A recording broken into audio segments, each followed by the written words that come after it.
અલા રસ આવી જાય થોડી રોટલી જોડે ખવાતું હશે બહેલું.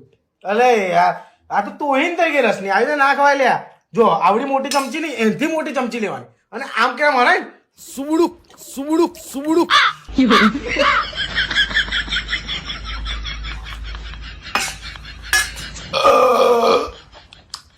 આમ પી જવાનું હોય બહેલું. આમ પીવા માટે જ રાખી હતી, છેલ્લે પીવાનો જ હતો આવી રીતે.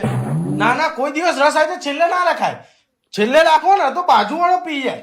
રસ પહેલા જ પીવા